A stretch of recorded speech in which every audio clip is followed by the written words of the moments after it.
गंगा के उत्तर में सरयू नदी के किनारे अयोध्या नामक एक अत्यंत सुंदर नगर था।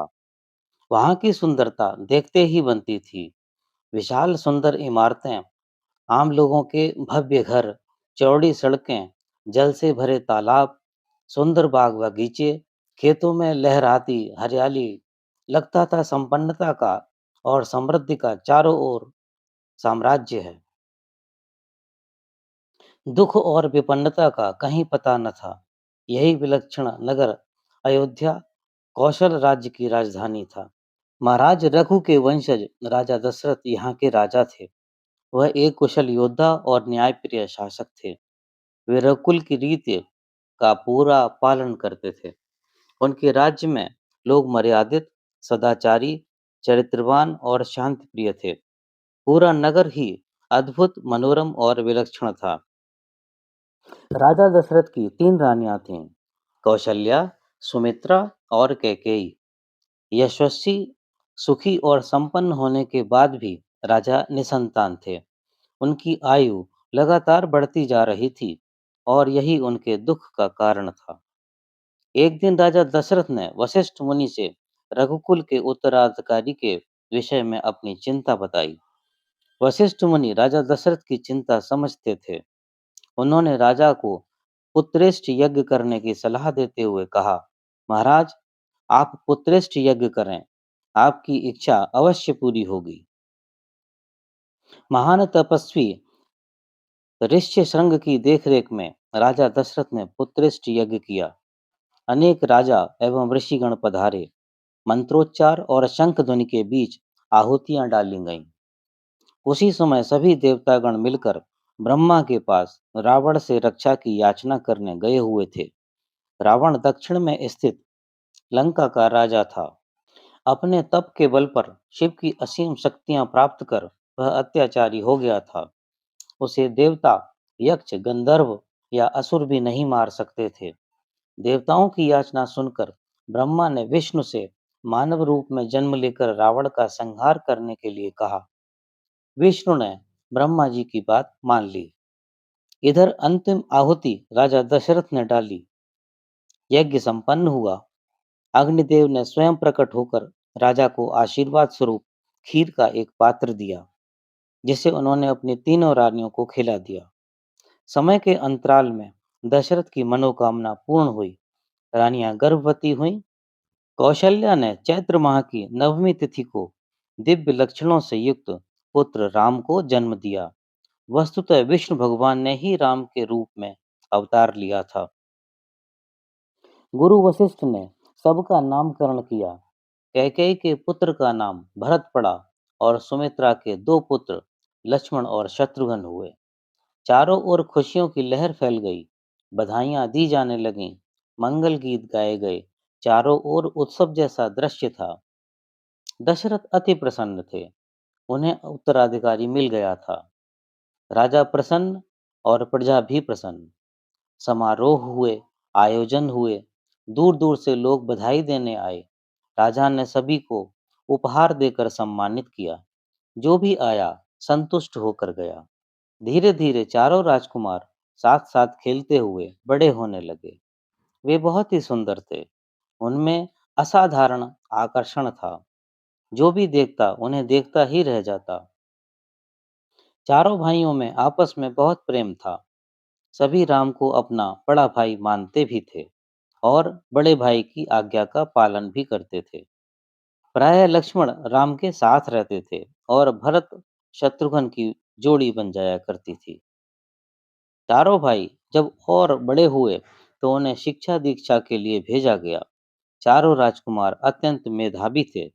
दक्ष गुरुजनों के संरक्षण में वे शीघ्र ही शास्त्र और शस्त्र की विद्या में निपुण हो गए। मानवीय गुण भी उनमें भरपूर थे। राम उनमें सबसे बड़े थे।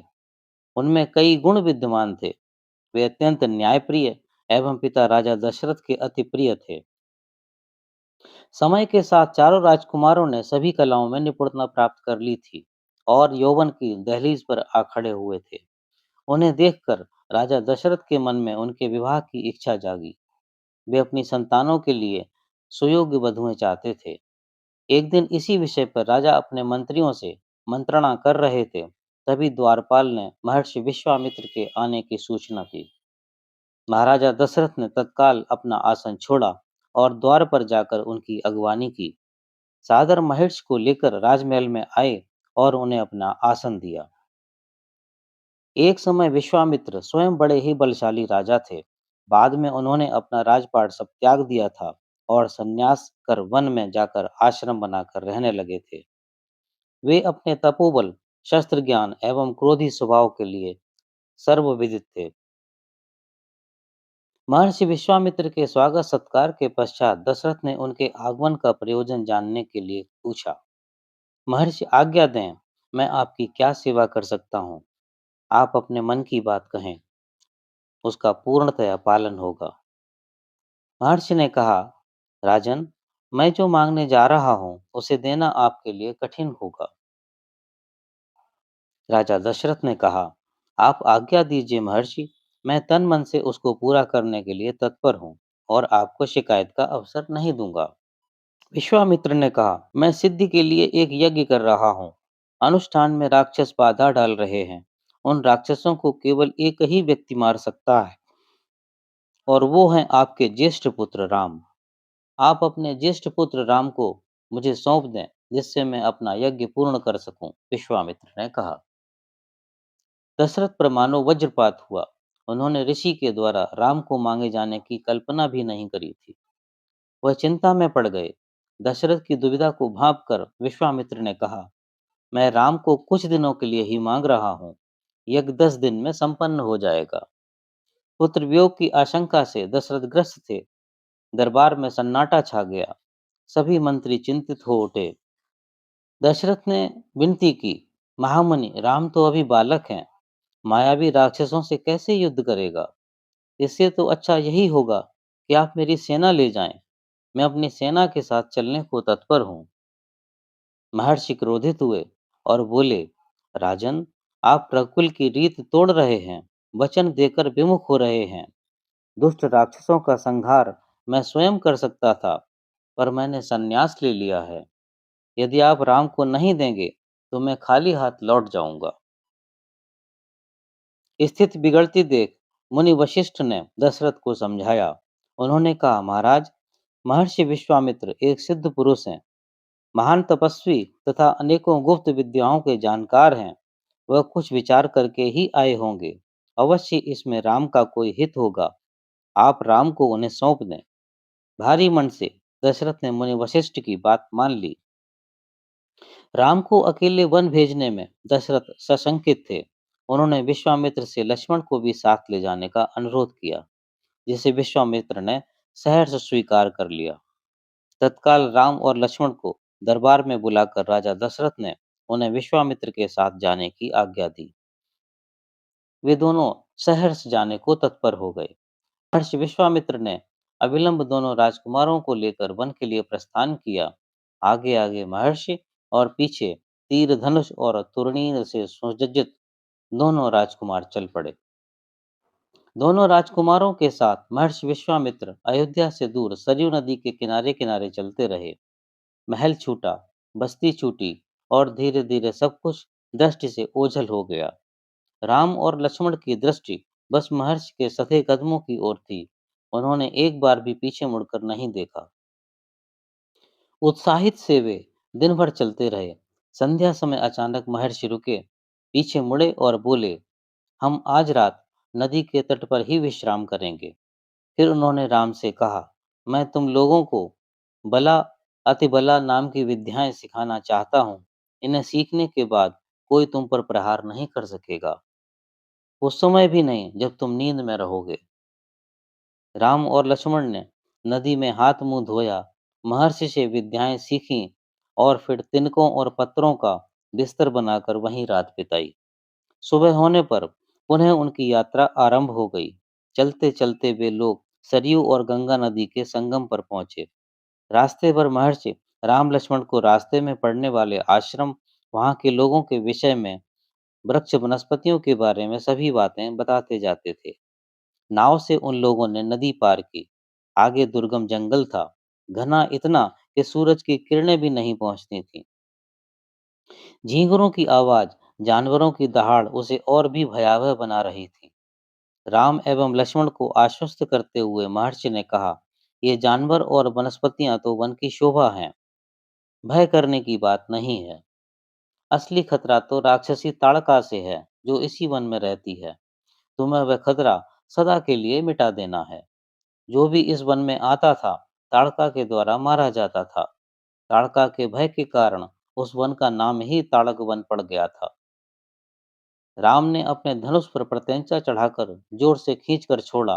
भयंकर टंकार सुनकर क्रोधित ताड़का दौड़ी आई। उसने दो बालकों को देखा तो क्रोध से फुफकार उठी। जंगल में मानो तूफान आ गया। धूल का घना बादल छा गया। पत्ते टूटकर उड़ने लगे। ताड़का ने पत्थर बरसाने शुरू कर दिए। राम और लक्ष्मण ने उसे अपने बाणों से घेर लिया। फिर राम का एक बाण उसके हृदय को भेद गया और वह ढेर हो गई। विश्वामित्र ने प्रसन्न होकर राम को गले लगा लिया। उन्होंने दोनों राजकुमारों को 100 प्रकार के नए अस्त्र शस्त्र दिए और उनकी प्रयोग की विधि भी बताई। थोड़ी ही दूर पर महर्षि का एक सिद्धाश्रम था। रात ढलने के कारण महर्षि ने वहीं आराम करना उचित समझा। ताड़का का भय समाप्त हो चुका था। भयानक आवाजें बंद हो गई थीं। तीनों ने रात वहीं बिताई। प्राकृतिक सौंदर्य का आनंद लेते हुए अगले दिन शीघ्र ही दोनों सिद्धाश्रम पहुंच गए। आश्रम वासियों ने उन तीनों की अगवानी करी। सभी अति प्रसन्न थे। आश्रम की रक्षा की जिम्मेदारी राम और लक्ष्मण को सौंपकर आश्वस्त ऋषि अपने यज्ञ के अनुष्ठान में लग गए। 5 दिनों तक पूर्ण शांति रही। राम लक्ष्मण ने यज्ञ पूरा होने तक जागने का प्रण लिया था। अनुष्ठान के अंतिम दिन अचानक आसमान भयानक आवाजों से भर गया। सुबाहु और मारीच नामक राक्षसों ने पूरे दल के साथ आश्रम पर धावा बोल दिया था। ताड़का मारीच की माँ थी और अपनी माँ की मौत का बदला उसे उन राजकुमार से लेना था। मारीच अत्यंत क्रोध में था। राम ने तुरंत धनुष उठाकर मारीच पर निशाना साधा। बाण मारीच को लगा। वह मूर्छित हो गया, पर बाण के वेग से वह बहुत दूर समुद्र के किनारे जाकर गिरा। होश आने पर वह उठकर दक्षिण दिशा की ओर भाग गया। राम का दूसरा बाण सुबाहु को लगा और वहीं उसके प्राण निकल गए। सुबाहु की मृत्यु के साथ ही सेना में खलबली मच गई और सभी राक्षस भाग खड़े हुए। महर्षि विश्वामित्र का अनुष्ठान निर्विघ्न संपन्न हुआ। महर्षि विश्वामित्र और सभी साधुगणों ने यज्ञ के निर्विघ्न संपन्न होने पर दोनों भाइयों को आशीर्वाद दिया। अगले दिन राम ने महर्षि को प्रणाम करते हुए पूछा, मुनिवर, अब हमारे लिए क्या आज्ञा है? महर्षि ने राम को गले लगाया और कहा, मैं चाहता हूँ कि तुम दोनों मेरे साथ मिथिला चलो। विदेह राज महाराज जनक एक यज्ञ कर रहे हैं, जिसके लिए उन्होंने हमें निमंत्रित किया है। उन्होंने अपनी पुत्री सीता के विवाह का स्वयंवर भी आयोजित किया है, जिसमें सीता अपने लिए सर्वशक्तिशाली और साहसी वर का वर्ण करेगी, जो स्वयं लक्ष्मी का अवतार है। महाराज जनक के पास स्वयं शिव का दिया हुआ एक अद्भुत धनुष है। मैं चाहता हूँ तुम लोग भी उसको देखो। महर्षि के साथ राम और लक्ष्मण चल पड़े। वे उत्साहित थे। मिथिला जाते समय मार्ग में उन्हें गौतम ऋषि की कुटिया मिली। वहां उन्होंने पत्थर की एक शिला देखी, जो वास्तव में ऋषि पत्नी अहिल्या थी। अनजाने में हुई एक भूल के कारण ऋषि ने श्राप दे दिया था और वापस अपने रूप को श्री राम के चरणों के स्पर्श के बाद ही पा सकती थी। विश्वामित्र के आदेश पर राम ने उन्हें अपने चरणों से स्पर्श किया। वह पुनः जीवित हो उठी और उन लोगों का सत्कार किया। मिथिला पहुंचने पर राजा जनक ने महल के बाहर आकर महर्षि और दोनों राजकुमारों का स्वागत किया। दोनों राजकुमारों पर से उनकी दृष्टि ही नहीं हट रही थी। विश्वामित्र ने उनका परिचय देते हुए कहा, यह महाराज दशरथ के पुत्र राम और लक्ष्मण हैं।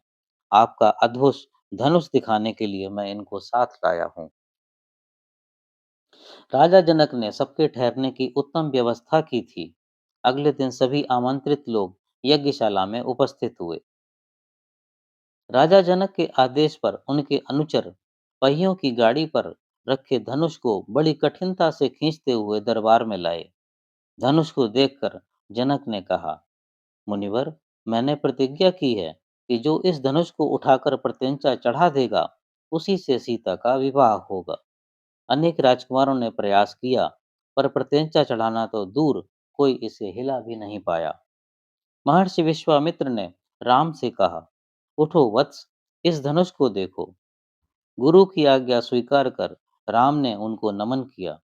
फिर पेटी का ढक्कन खोलकर बड़ी सहजता से धनुष को उठा लिया और विश्वामित्र की आज्ञा पाकर प्रत्यंचा चढ़ाने के लिए ज्यों ही उसे दबाया, एक भयंकर टंकार के साथ धनुष बीच से टूट गया, मानो कोई खिलौना हो। यज्ञशाला में सन्नाटा छा गया। महाराज जनक की खुशी का ठिकाना नहीं था। उनकी प्रतिज्ञा पूरी हुई थी। सीता के लिए वर मिल गया था। महर्षि विश्वामित्र की अनुमति पाकर उन्होंने दशरथ के पास बारात लाने का निमंत्रण संदेश भेजा। जनकपुर और अयोध्या में धूम मच गई। आनन फानन में सभी तैयारियां की गईं। दशरथ बारात लेकर विदेह राज पहुंचे। जनक ने दशरथ से कहा, राजन, राम ने धनुष तोड़कर मेरी प्रतिज्ञा का मान रखा है और सीता का वर्ण किया है। मेरी इच्छा है कि मेरी छोटी पुत्री उर्मिला का विवाह लक्ष्मण से हो जाए। मेरे छोटे भाई कुशध्वज की दो पुत्रियां हैं, मांडवी और श्रुतकीर्ति। कृपया उन्हें भरत और शत्रुघ्न के लिए स्वीकार करें। राजा दशरथ ने तुरंत ही इस उत्तम प्रस्ताव को मान लिया। बड़े ही धूमधाम से विवाह की रस्में संपन्न हुई। कुछ दिनों तक रुकने के बाद बारात वधुओं और बाजे गाजे के साथ अयोध्या के लिए लौटी। रानियों ने पुत्र वधुओं की आरती उतारी, मंगल गान गाए, शंख ध्वनि गूंजी, फूल बरसाए गए और पूरी अयोध्या में कई दिनों तक आनंद का उत्सव मनाया जाता रहा। कुछ दिनों बाद कैकेयी राजकुमार युधाजित, जो कि भरत के मामा थे, वो आए और भरत और शत्रुघ्न को ननिहाल के लिए लेकर चले गए। बोलिए राजा रामचंद्र भगवान की जय।